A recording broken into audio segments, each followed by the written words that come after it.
with your comments to the board. Hello, everyone. Good morning. I'm Stephen Lazaroff. I'm a fourth-year PhD student in the English department and a member of the Illinois State University Graduate Workers Union. So you've heard from some of my fellow GTAs about the insulting offer from our employer, the Board of Trustees, before us here today. $46 a month raise for master's students, $100-something a month for PhD students. But I've gotten ahead of myself here.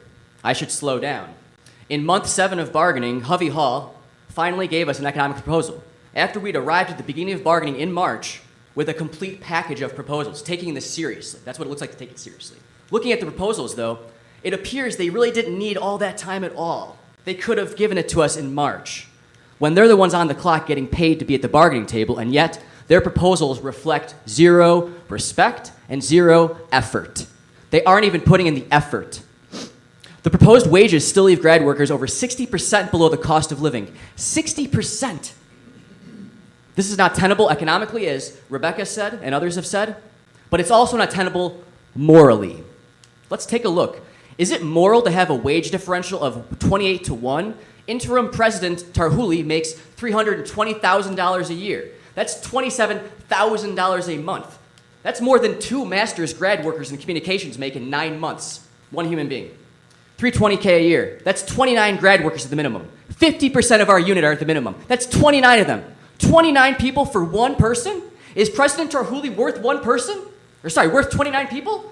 Of course not. We're 29 human beings. And besides our basic dignity, we actually produce essential labor for this university. If the administration didn't come in tomorrow, we would be just fine.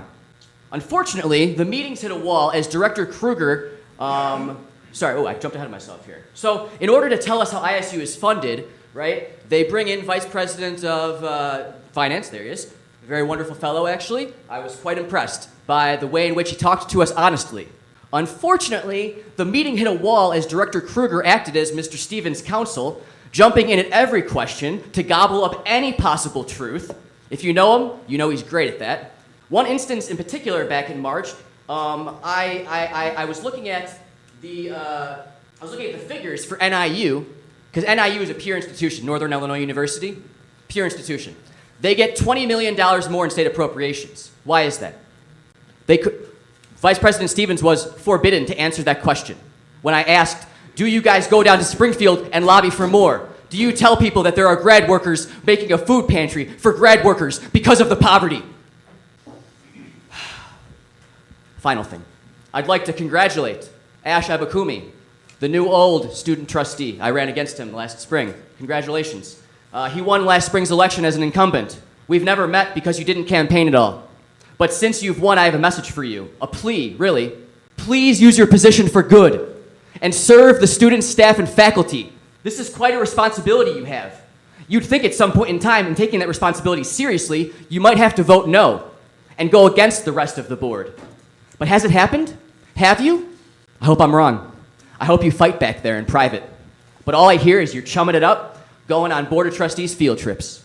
In your service to the student body and really all faculty and staff who are deprived of a voice on this university's highest governing body, you serve all of them.